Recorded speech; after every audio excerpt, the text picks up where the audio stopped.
कम से कम अभी भी 50,000 यात्री ऊपर फंसा हुआ है हर वहाँ पे शिवकुंड में। अब क्या बता रहे हैं? कोई उनके लिए हेल्प नहीं है। कितने मरे हैं कितने नहीं है किसी को मालूम नहीं है। कोई नेटवर्क नहीं है, कोई कॉलिंग के लिए कुछ नहीं है, कोई घर में कुछ नहीं, बिल्कुल कुछ नहीं है। प्रशासन जो है, प्रशासन की तरफ से क्या आपको क्या मदद की गई? कोई प्रशासन? सियासत का सबसे लंबा मानसून सत्र चला हुआ है और हालात ये हैं कि चंबा मौन है और सियासत सून है, यानी बिल्कुल सूनी है। और अगर चंबा की ही बात करें तो चंबा इस वक्त सिसकियों के बावजूद, दहाड़ों के बावजूद मौन है और सियासत में सदन के भीतर हल्ला मचा हुआ है। अभिवादन स्वीकार करें, मैं उदय पठानिया। चंबा इतनी गहन, अगर ये कहूँ कि चिंताओं में है कि उसका कोई आर पार नहीं है, लेकिन सियासत का भी कोई आर पार नहीं है। इसकी भी वजह है, चंबा में इतनी घुटन है, इतना दर्द है कि उसकी आवाज़ भी बाहर नहीं निकल रही है। कई आरोप प्रत्यारोप जो है वो सरकारों पर भी लग रहे हैं, व्यवस्था पर भी लग रहे हैं, लेकिन सुनवाई करने वाला कोई नहीं है। यही वजह है कि मैंने यही कहा कि चंबा मौन है और सियासत सून है। चंबा की बात करें तो यहाँ पर 5 विधायक हैं और सरकार की बात करें तो जो उच्च पद सरकारी व्यवस्था के तहत होता है उस पर भी चंबा आसीन है। लेकिन चंबा में जो सीन बना हुआ है ना, वो बहुत द्रवित करने वाला है। चल की बात कर रहा हूँ मैं, चंबा की आसपास के सराउंडिंग एरिया, आगे हो पीछे हो, आप लोगों ने बड़ा ध्यान से ये ऑब्जर्व किया होगा, कहीं रास्ते में आपको एडमिनिस्ट्रेशन का कोई बंदा मिला, किसी प्रकार की समस्या का हल पूछा? लेकिन यहाँ मुझे चंबा चुगान के अंदर हिमाचल गवर्नमेंट का और हिमाचल एडमिनिस्ट्रेशन का एक एसडीएम के अलावा चुगान के अंदर कोई बंदा नहीं मिला। एसडीएम से बात करो, वो कहता है मेरे पास तो पावर ही नहीं है, हमारे पास तो फंड्स ही नहीं है। अरे भाई, एक छोटी सी कैलकुलेशन करना, जम्मू कश्मीर से आने वाले यात्रियों की संख्या 2 से 3 लाख हो सकती है। एक बंदे का कुछ ही नहीं तो 10 रुपए टैक्स लगा लो, 10 रुपए लगा लो, 10 दिन का एक बंदे का 10 रुपए मीन 100 रुपए, 100 रुपए कितना? 100 रुपए। और उन 100 का 3 लाख से मल्टीप्लाई करो, क्या पानी का टैंक चंबा चुगान में नहीं आ सकता? क्या बात करते हो? आप बताइए, आ सकता है या नहीं आ सकता? एडमिनिस्ट्रेशन से पूछना चाहता हूँ, क्या पानी का एक टैंक आ सकता है या नहीं आ सकता? हमारे पैसे से, आपके पैसे से नहीं, हमारे पैसे से आ सकता है। इनको पूछिए आपने कितने टैंक दिए? कुछ नहीं, पूछिए बताइए। अब इसी मुद्दे पर आगे चलते हैं। कोई पता नहीं चल रहा कौन आदमी कहाँ है। हजारों की भीड़ गुमशुदा है और 4 सैटेलाइट फोन इनके लिए रखे गए हैं। ये फोन कहाँ लगे हैं, इनसे कांटेक्ट करने का क्या प्रबंध है, इनका प्रचार प्रसार कैसे होगा, इन सवालों के जवाब भी ठीक उसी तरह से गुमशुदा हैं जिस तरह से लोग गुमशुदा हैं। मोबाइल नेटवर्क ठीक उसी तरह से आ जा रहा है जिस तरह से प्रशासनिक दावे आज की डेट में आते जाते हुए नजर आ रहे हैं। लोग अपने विधायक चुनते हैं कि जब कोई आपदा हो, कोई परेशानी हो तो वो उनसे संपर्क साध सकें, लेकिन हालात ऐसे हैं कि चंबा के दूरस्थ इलाकों में तो पहुंचना दूर की बात, चंबा मुख्यालय तक जहां पर रोड अभी खुल गया है वहां तक कोई विधायक या कोई बहुत बड़ा नेता नहीं पहुंचा है।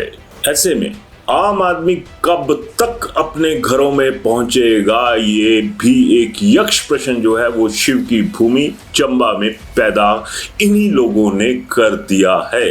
अब इसी कड़ी में आगे चले तो और भी सवाल उठ रहे हैं और लोग सही सवाल उठा रहे हैं। जरा इन सवालों की फहरिस्त भी जान लीजिए। लोगों का साफ कहना है कि क्या सरकारी हेलीकॉप्टर जो है वो नेताओं की जागीर है? जिन लोगों की वजह से नेताओं को ये जागीर मिलती है, क्या वो लोग इन सियासी वजीरों से कम हैं? क्या आपदा के इस दौर में सदन चलाना जरूरी है या फिर ठहरी हुई जिंदगी को चलाना और उस जिंदगी को ढूंढना भी बहुत जरूरी है, जो अभी अगर ये कहें कि चंबा की वादियों में कहीं खो गई है? वो क्या नियम सिर्फ अपनी सहूलियत के लिए हैं? आरोप तो यहाँ तक भी लग रहे हैं कि कायदे से तो जो भी चीजें होनी चाहिए थी उनमें विधायकों को खुद मौके पर आना चाहिए था। अब सवाल ये भी उठ रहा है कि क्या सरकारी हेलीकॉप्टर उनको उनके हलकों तक नहीं छोड़ सकता था जहां पर आई हुई आपदा लोगों पर भारी पड़ रही है। अब इसी हेलीकॉप्टर से जुड़े हुए कुछ और भी सवाल जनता उठा रही है। इनका सीधा सवाल है कि क्या चंबा इसी जमीन पर है, हिंदुस्तान की जमीन पर है, हिमाचल की जमीन पर है, या फिर ये कहीं किसी पाताल लोक में है? और लोग ये भी पूछ रहे हैं कि जमीनी निरीक्षण करना तो दूर की बात है, आप लोगों से तो हवाई सर्वेक्षण तक नहीं किया गया। अगर आपने केंद्र को कोई रिपोर्ट भेजनी हो तो आपके पास ऐसे क्या कायदे हैं, ऐसे क्या कानून हैं, या फिर ऐसी कौन से तथ्य आप केंद्र सरकार को देंगे जिससे ये लगे कि राष्ट्रीय आपदा का माहौल जो है हिमाचल में बन चुका है और केंद्र सरकार अभी तक अंधी बहरी बनी हुई है? शायद यही वजह है कि अब लोग ये कह रहे हैं कि बिहार का दरभंगा जरूरी है या फिर हिमाचल का चंबा जरूरी है। सवालों में बहुत सारे बवाल छुपे हुए हैं, लेकिन देख कौन रहा है, लेकिन समझ कौन रहा है, ये सबसे बड़ा सवाल आज चंबा की जमीन से उठकर पूरे हिमाचल में गूंज रहा है। लेकिन वो कहते हैं ना कि कान पे जू नहीं रेंगना, यहाँ पर तो हाथी दर्द का हाथी दौड़ा हुआ है और किसी के कानों में कोई आवाज जाती हुई नजर नहीं आ रही। विधानसभा के इतिहास की बात करें तो मॉनसून सत्र हमेशा लंबा चलता है, लेकिन इसी सत्र को क्या स्थगित नहीं किया जा सकता था? ये सवाल भी जनता के भीतर उठा हुआ है। और अगर लंबा सत्र है तो इसके साथ चंबा को लंबा क्यों डाला जा रहा है? ये सवाल आज चंबा भी पूछ रहा है, पूरे हिमाचल के साथ साथ पड़ोसी राज्यों के साथ साथ। लेकिन चंबा के लोगों के साथ कौन है, ये भी एक यक्ष प्रश्न जो है वो आज चंबा में ही बना हुआ है। नेताओं को एक दौर में बड़ी मिर्ची लगी थी जब केंद्र सरकार ने इसे देश के पिछड़े जिलों में शामिल किया था कि चंबा अभी तक पिछड़ा हुआ है, और आज ये साबित भी हो गया है। ये भी एक हकीकत है।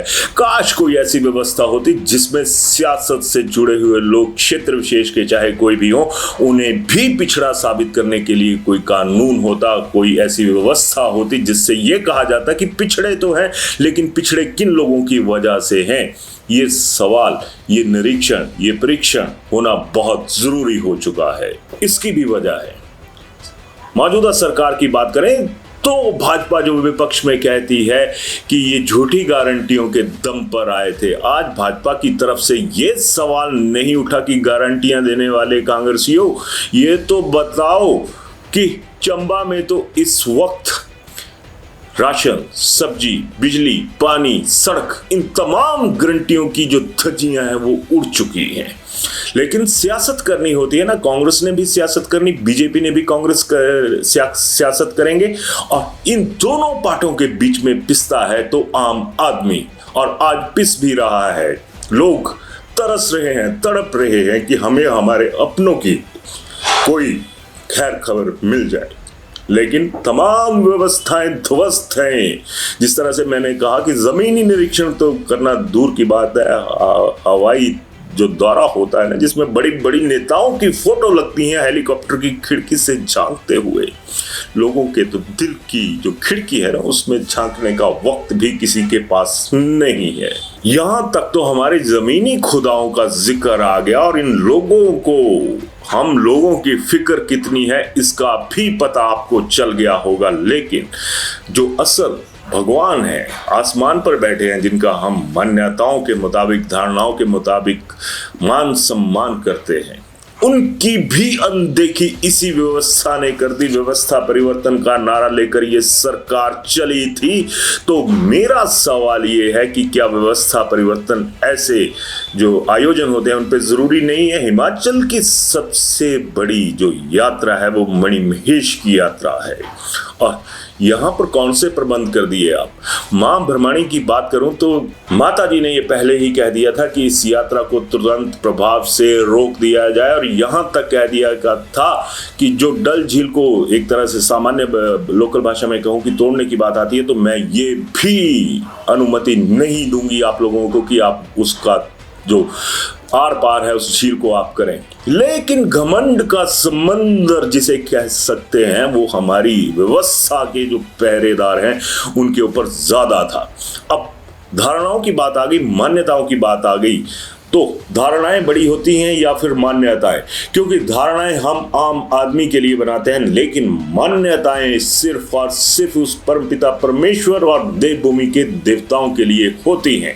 लेकिन धारणाओं वालों ने तो मान्यताओं को ही पीस कर रख दिया, कुचल कर रख दिया और आज ये आलम है कि ये कोई पता नहीं चल रहा कि चंबा में आखिरकार लोग कितने फंसे हैं, त्रासदी का शिकार कितने हुए हैं, बच कितने गए, उनका बाहर का रेस्क्यू करने का क्या तरीका है।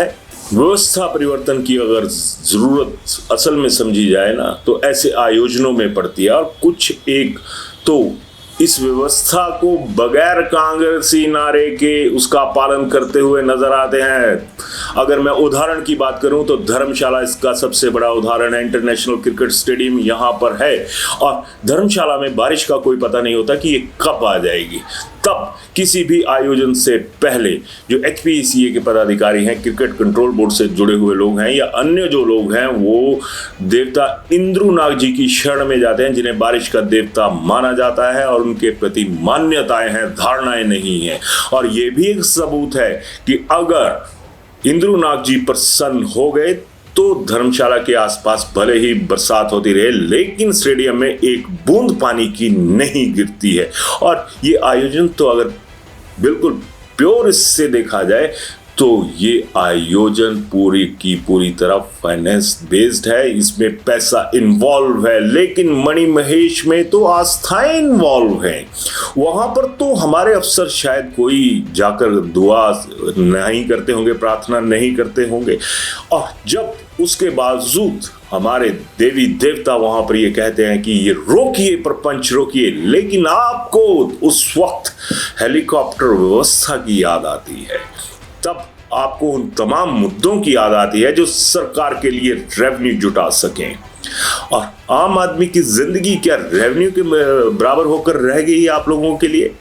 आज चंबा ने बहुत सारे सवाल जो हैं वो वहां पर खड़े कर दिए। व्यवस्था परिवर्तन की बात कर रहा था तो क्या इन जो हमारे ऑफिसर होते हैं, कोई दो राय नहीं कि ये काबिल होते हैं, लेकिन ये लोग यहाँ पर चंबा की जमीन पर पले बड़े नहीं होते हैं। इनका लालन पोषण जो है चंबा की जमीन पर नहीं हुआ होता है। तो फिर ये उसी धारणा के तहत काम करेंगे ना जिस धारणा को मैं सरकारी धारणाएं कह रहा हूँ। उन मान्यताओं का तो इन्हें पता भी नहीं होगा जिन्हें हमारे बुजुर्ग एक तरह से उनका क्या कहते ये कह सकते हैं कि उनका पालन करते आए हैं सदियों से।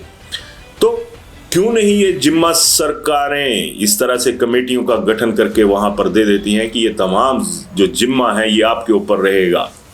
और जब ये धारणाओं वाली बात आ जाती है कि सरकारी धारणा है कि हमें अपना बंदोबस्त चाहिए, तो वहां पर अकाउंटेबिलिटी किसकी फिक्स होती है? क्या किसी अफसर की अकाउंटेबिलिटी है? यहां पर तो ये होता है कि पावर और पैसा इकट्ठा चलता है, ये भी लोगों का आरोप है। लेकिन इस दौर में चंबा के लोग कहां आवाज लगाए? लास्ट बहुत एक जो ये कहते हैं ना कि जिंदगी का कोई अता पता नहीं है, लेकिन चंबा हमेशा से पिछड़ा रखा आप लोगों ने। और अगर कोई सवाल उठाए तो आपकी नजरों में चुप जाता है। अब क्या चंबा के लोग आवाज नहीं उठाते होंगे?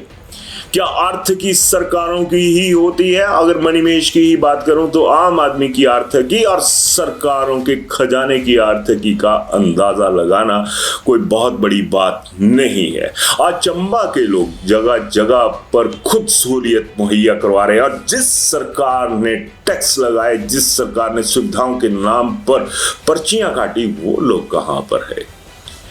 तो चंबा सच में मौन भी है और सियासत हमेशा की तरह सून है। चंबा के लोगों का दर्द अब तो उनकी मान्यताओं पर भारी पड़ने शुरू हो चुका है। तो इस मुद्दे पर अपनी राय जरूर दीजिएगा, क्योंकि इस मुद्दे ने हमारी धारणाओं को तो छोड़िए, हमारी मान्यताओं को मुर्दा करके रख दिया है। धन्यवाद। शिमला होटल, घर के बाहर घर जैसा अपनापन। अपने वेकेशंस को सुनहरी यादों में पिरोएं शिमला होटल के साथ। राजसी वैभव और राजस्थानी आव भगत जो देगी आपको एक रॉयल फील। हिमाचल वासियों के लिए जयपुर में ठहरने का अपना hotel Shimla hotel. Heritage above 1, हवा महल रोड, चांदी की टकसाल, जयपुर।